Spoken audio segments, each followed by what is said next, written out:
Good afternoon parents. आज जो हम टॉपिक डिस्कस करने वाले हैं वो है वैक्सीनेशन इन ए चाइल्ड। तो उसमें जो मिथ्स एंड फैक्ट्स है उसके बारे में डिस्कशन करूंगा। मिथ्स, पहला मिथ ये है कि कुछ पेरेंट्स कहते हैं कि इतनी सारी वैक्सीन लगाने से बच्चे का इम्यून सिस्टम कमज़ोर हो जाएगा। पर फैक्ट ये है कि ऐसा नहीं है।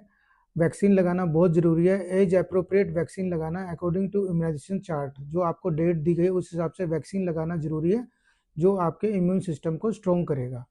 और दूसरा मिथ जो पेरेंट्स कहते हैं कि मेरे बच्चे को पेनलेस वैक्सीन लगवाएं या पेन वाली वैक्सीन लगाएं, या फिर प्राइवेट वैक्सीन लगवाएं या गवर्नमेंट की वैक्सीन लगवाएं, या फिर वो कहते हैं कि गवर्नमेंट की वैक्सीन ज़्यादा अच्छी होती है, उसमें फीवर वगैरह स्वेलिंग आती है तो वो ज़्यादा इफेक्टिव है as compare to private vaccine.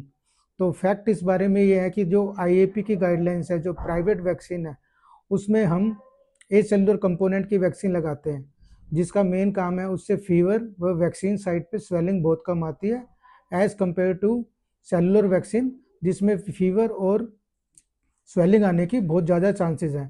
तो इनमें ऐसा कोई ये मिथ नहीं रखना चाहिए कि ऐसा होता है। तो दोनों ही बहुत इफ़ेक्टिव है based upon the component of the vaccine. वह तीसरा, पेशेंट को ये मिथ होता है कि मेरे बच्चे का वेट बहुत कम है तो वैक्सीन लगवाना है या नहीं। तो ऐसा नहीं है।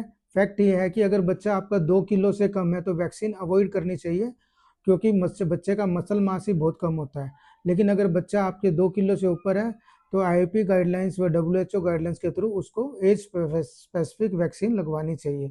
तो आज का मैसेज ये है कि वैक्सीन लगवाना बहुत ज़रूरी है। ये बहुत सारे किलर डिजीज़, बहुत सारी इन्फेक्शंस को बच्चे को होने से रोकता है। धन्यवाद।